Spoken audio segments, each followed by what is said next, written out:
Labas vakaras, Baltijos televizijos žiūrovai. Sveiki gyvi, gerbiami krepšinės sirgaliai. Taigi šiandien trečiosios lemiamos rungtynės, po kurių išaiškės, kasgi bus ketvirtasis LKL pusfinalio dalyvis. Na, vakar Olimpas triuškinančių skirtumų įveikė Vilniaus statybą. Kaip manot, ką turi padaryti statyba, kad šiandien įveiktų Olimpą, kad jie turėtų galimybę įveikti Olimpą, kuris yra labai didelių potencialių galimybių ekipa? Yra tik tai vienas toks pagrindinis atsakymas, vienas vaistas, kad galėtų statyba išlyginti žaidimą šiandien su Olimpu. Statyba turi labai gerai pataikyti ir tai turi atlikti visi vedantieji žaidėjai. Tada sumažės grėsmė Olimpo greitų kontratakų, kurios vakar buvo ypatingai efektyvios. Ir Algi, kokios mintys visų pirma išklausus abiejų komandų trenerius prieš prasidedant šioms rungtynėms? Nu, manau, Andrietis tai susakydamas, kad statybos žaidėjams šiandien nėra ko terioti ir jie bus žymiai narsesni. Iš kitos pusės pasirinktas statybos planas, sakyčiau, yra teisingas, bet labai rizikingas. Bet kitos širdies jie neturi. Nes jeigu jie tiek gaus iš po krepšio metimų kaip vakar, su tokiu procentu išloš nebeįmanoma. Taip pat matyti rizikuoti reikia. Vakar Olimpas labai staigiai įstūmė į gilią duobę statybos komandą, tiesiog triuškindamas ją greitomis kontratakomis pačioje rungtynių pradžioje, jau sužlugdydamas morališkai statybos žaidėjus. Ką turėtų statybos krepšininkai daryti, kad jiems pavyktų išmušti Olimpą iš Olimpų įprasto žaidimo? Labai sunkus klausimas, kadangi apie komandą žaidžia labai panašų krepšinį ir mėgsta trumpas atakas, bet šiandieną jau treneris statybos pasakė, kad bandys biškį ilgiau kontroliuoti kamuolį ir ruošti metimus, bet aš atvirai pasakysiu, savo abejoju, kad tai įvyktų. Tai paskutinėse ketvirtfinaliuose vakar Kauno atletas 77-64 nugalėjo Šiaulius ir taip pat pateko po labai sunkios ir atkaklios kovos, 3 rungtynių dramatiškos serijos į LKL pusfinalius. Na ir be jo ten jau vietas yra užsitikrinę Kauno Žalgiris 2-0 nugalėjęs Klaipėdos Neptūną ir Sakalai, kuriems taip pat įveikti Šilutę prireikė tik 2 rungtynių. Nu, dabar vėl su kamuoliu statybos krepšininkai, Dainius Adomaitis ir taiklus Dainiaus Adomaičio metimas 4-0. Sėkminga statybos komandos pradžia. Taip, galima įtarti, kad vis dėlto labai valinga Plungės komanda jau galvoja apie Kauno Žalgirį ir tas jiems aiškiai trukdo pradžiai. Bet pataikymo jau tokio kaip vakar nebuvo. Taip, prasideda pati pavojingoji fazė. Jeigu tai įvyks, nieko statyba nepadarys. Brukso perėmimai, kurie vakar labai daug lėmė. Ir dabar prasižengia statybos komanda. 11 numeris komandos kapitonas Dainius Adomaitis, dengdamas Evaldą Jocį, pirmoji pražanga. Jeigu statyba nenori, kad Olimpas įvestų ją į neparankų, nepaprastai greitą kontratakų žaidimą, praras tokius kamuolius, kaip dabar, kad prarado, neįmanoma. Turi saugotis ne tik vieno Brukso, bet ir visų kitų, nes ši komanda žaidžia labai gerai kamuolio atėmimuose. Ir turbūt į greitą puolimą pereina greičiausiai iš visų komandų. Be abejonės. Ir pati susidaro progas perimdama kamuolius. Nes man atrodo, kad jinai mūsų 10-tukė komandų užima labai aukštą. Pirmauja. Nu tai o, čia yra klasikinis sąlygos dėl... Taip, stebina, žiūrėkit, kaip lengvai leidžia šiandien. Tempo keitimas krepšinėje 1-1 žaidžiant yra nepaprastai gražus ir naudingas dalykas. Taip, vėl tas pats. Na ir štai, greita Olimpo kontrataka. Nors atrodo statybos krepšininkai ir stengiasi grįžti į gynybą, vis tik žaibiškai perduodamas kamuolys po krepšiu. Labai gerai išnaudoja ir vakarykštį pranašumą. Jocys pelno 4-ąjį tašką ir rezultatas lygus, 10-10. Epizodiškai tai, ką norėjo statyba, buvo padaręs pirmas minutės, bet dabar ką reiškia vis dėlto komandų žaidimo klasė. Jau Olimpas atstato, nu įdomu, ar sugebės statyba grąžinti vėl į savo parankų stilių. Metimas, kuris buvo labai svarbus statybai. Labai svarbus. Vat čia, kadangi komandos labai yra priklausomos nuo tolimų metimų, ypatingai statyba, nes dar Olimpas turi ir kitų ginklų, tai vat jiems labai svarbu atlikti tai. Atliks tai bus rungtynės gražios ir įdomios. Tokia netokia šiandien Plungės Olimpo komanda, bent jau kol kas. Labai teisingai pastebėjau ir aš tą patį norėjau pasakyti. Netokia kaip vakar. Nepaisant žymiai gudresnio statybos žaidimo, taktikoje aš turiu galvoj. Bet vis tiek netokia, nėra to nusiteikimo. Jie, kaip ir mes, galvoja apie vieną dalyką, kad jau jie išloš šiandieną ir jau ruošiasi Kauno Žalgiriui. Matosi šitas. Komandai. Taip, ir ta lengva kaina tų 22 taškų šiandien daugiausiai ir slegia. Jie jaučia savo pranašumą, bet Mes žinom, kad krepšinį kiekvienas rungtynės gali susiklostyti kitaip su to pačiu varžovu. Turėjom neblogų pavyzdžių, ką tik su Šiauliais ir Atletu. Taip, labai aišku. Nu, štai dabar 2 taškus pelno Mindaugas Pranckevičius ir dar prasižengia 6 numeris Rolandas Knyza. Antroji Knyzos pražanga ir Rimas Endreitis. Tokius dalykus jie taip jau labai reti mūsų krepšinėje. Ir jau labiau, kad po to galbūt šiek tiek ir buvo ištaisyta klaida atiduodant kamuolį Statybos komandai. Jau ištaisyta. Jie absoliučiai ištaisyta. Kamuolys grąžintas.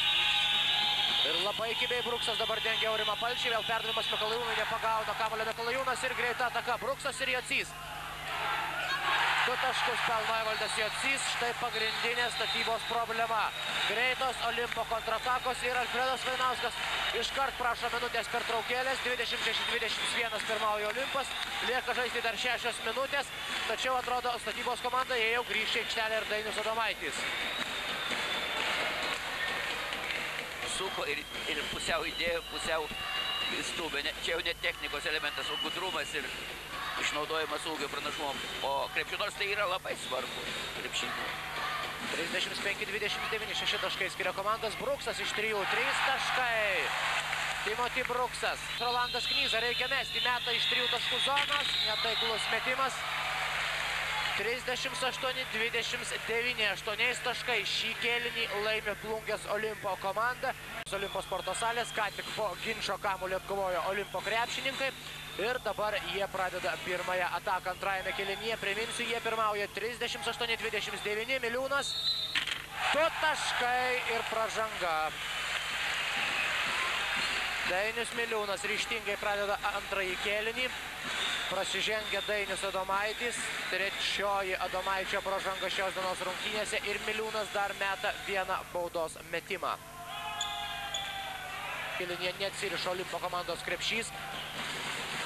Olimpas tuo metu rengia ataką. Pranckevičius, netaiklus metimas. Jocys. Štai ką tik galėjome puikiai įsitikinti Jocio galimybėmis, kaip jis, būdamas beveik tik šiek tiek aukštesnis už Adomaitį ir Knyzą, daug aukščiau iššoko laiku ir lengvai pelnė 2 taškus. Taip, galimybės tokios, kokį tikrai neturi nei vienas Lietuvos kraštas. Ir baisiai būtų gaila, jeigu šitas žaidėjas nepatektų į Lietuvos rinktinę ir nepradėtų joje žaisti. Nes galimybės, kada žaidėjas tokias turi, jas būtinai išnaudo, tai jau trenerių klausimas. Būt nori pelnyti 3 taškus. Ir nepavyksta to padaryti nei Dainiui Adomaičiui, nei Aurimui Palčiui, bet Dainiaus Adomaičio tik 6 taškai. Pirmajame kėlinyje ne pats geriausias jo rezultatas. Labai nemalonu prognozuoti, bet atrodo pildosi. Tai, ko daugiausiai mes nenorėtume, vis dėlto labai gerai, kada tokios rungtynės įtemptos ir gražios. Na ir pildosi tai turbūt, ko labiausiai norėtų Plungės Olimpo gerbėjai. Tai yra pasižiūrėjus į publiką, tai negalima taip sakyti, būtų publika labai laiminga.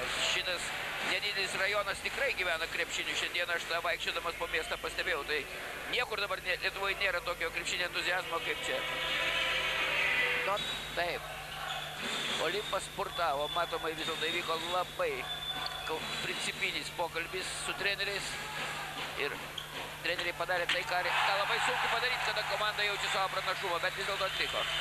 Ir beje, kaip ir mes kalbėjome per pertrauką, net ir turėdamas 9 taškų skirtumą, Olimpas dargi nebuvo visiškai atskleidę savo galimybių. 3 taškus pelnė tik Miliūnas per pirmąjį kėlinį. Plungės Olimpo komanda jau turi kelialapį į pusfinalį, kur susitiks su 2-kart LKL čempionais Kauno Žalgiris. Na, tai turėtų, Kauno Žalgirio krepšininkais. Tai turėtų būti, šios poros žaidimas taip pat turėtų būti gan įdomus.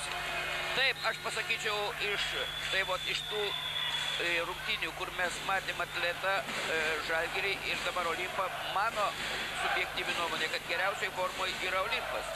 Nors, sakysim, Žalgiris, aišku, yra komanda savo klase, gal šiek tiek aukštesnė už Olimpą, bet rungtynio eigoje gali būti labai visko. Čia bus labai įdomus pusfinalis, nepaprastai įdomus pusfinalis. Nu, priminsiu, kad jau kitos poros Olimpas įmetė 20 taškų į Statybos krepšį. Taip, čia yra jau liūdnas gyvenimas. Ir atrodo, gali įmesti dar daugiau. Arūnas Drąsutis pelno 3 taškus. Dabar jau įmeta visi. Ir tęsiasi Plungės Olimpo komandos žemaitiškas spektaklis. Taip, man toks Minutėse pertraukėlė ir su kamuoliu vėl Olimpo krepšininkai. Timoti Bruksas. Gražus metimas, nepaisant visų Rolando Vaičiūno pastangų. Na, dabar beveik dingus sportiniai intrigai. Belieka tik grožėtis Plungės Olimpo komandos žaidimu. Taip, belieka tik tai tą daryti.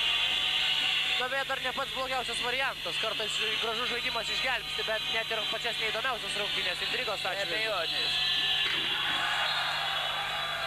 Jis pelnė visus du statybos komandos tritaškius metimus. Turbūt nepatikėtų joks statybos ir galius, jeigu sužinotų, kad per visas rungtynės atlikti tik 2 tritaškiai ir jos atliko kaip tik Sirvytis, o ne tie žaidėjai, kurie reguliariai atlieka ir specializuojasi tritaškių atlikime rungtynėse ir ypatingai sunkiais momentais. O čia ir yra viena iš priežasčių pagrindinių. Na ir vėl statybos komanda apskritai pirmauja pagal tritaškius visoje lygoje. Ir Olimpui išmušus tokį ginklą iš statybos rankų turbūt beviltiška net tikėtis, kad pavyks pasipriešinti Olimpo žaidėjams. Taip, bet tai rodo ir Olimpo galimybės gynyboje ir klasę gynyboje, reikia šitą pripažinti. Taip, kad Žalgiriui laukia galbūt toli gražu nelengvas gyvenimas. Jubiliejinis baudos metimas, 20 taškų, 82-46. Ir štai Tomas Burlys su kamuoliu. Netaip lengva yra rasti atidengusius komandos draugus. Ir Timoti Bruksas. Koks dėjimas iš viršaus, tiesiog desertui Plungės publikai. Ir tiesiog visa Plungės Olimpo sporto salė, visi esantys žiūrovai pakilę skanduoja ir dėkoja Timoti Bruksui. Vėl atkovoja kamuolį Olimpo krepšininkai. Matyt, Sirtautui gali tekti atiduoti prizą, nes vis dėlto šitas metimas buvo atliktas žaidimo metu. Na ir štai dar kartą šis epizodas. Na, aš žinojau, kad Bruksas gali pašokti, bet kad šitiek pašokti. Taip, atlikta atsispyrus iš 2 kojų, kas ypatingai sudėtinga mažiems žaidėjams. Ūgis 1,80 m. Ir prašau, dar vienas puikus saldainiukas. Kas darosi Plungės Olimpo sporto salėje? Man šiek tiek gaila statybos krepšininkų. Taip, mažosios Plungės krepšininkai ne tik gerai krepšinį moka žaisti, bet pasirodo ir krepšinio šou labai gerai yra įvaldę. Ir kol kas jie šito musijama su sostinės komanda. Ir čia yra labai sėkmingas žingsnis prieš rungtynę su Žalgiriu. Aš manyčiau, kad taip. Štai dar vienas puikus Timoti Brukso perdavimas ir dėjimas iš viršaus, Miliūno dėjimas. 88-46. Ir keitimas. Ir šiek tiek pagyvino Plungės Olimpo krepšininkai. Jau atrodė aiškių ir nuobodžių rungtynių pabaiga. Eugenijus Vaškys, perdavimas Venskūnui. Tomas Venskūnas ir jis gauna šansą pelnyti taškus šios dienos rungtynėse.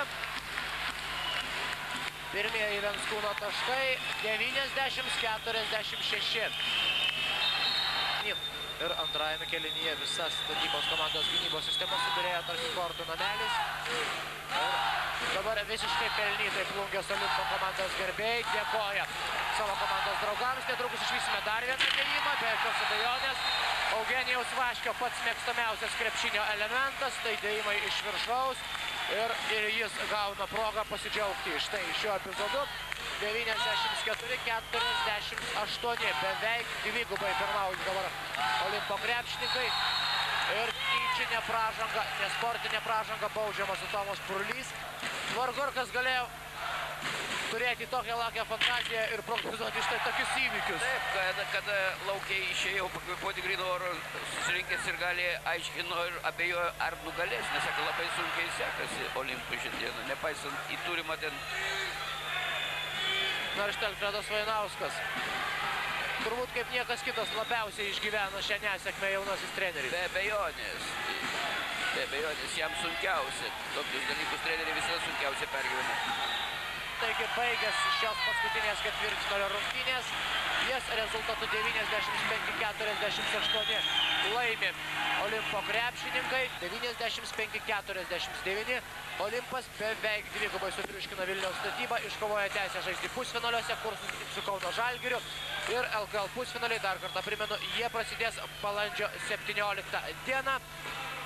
Atletas Šiauliai ir balandžio 18 dieną Olimpas Žalgiris. Ačiū, kad žiūrėjote.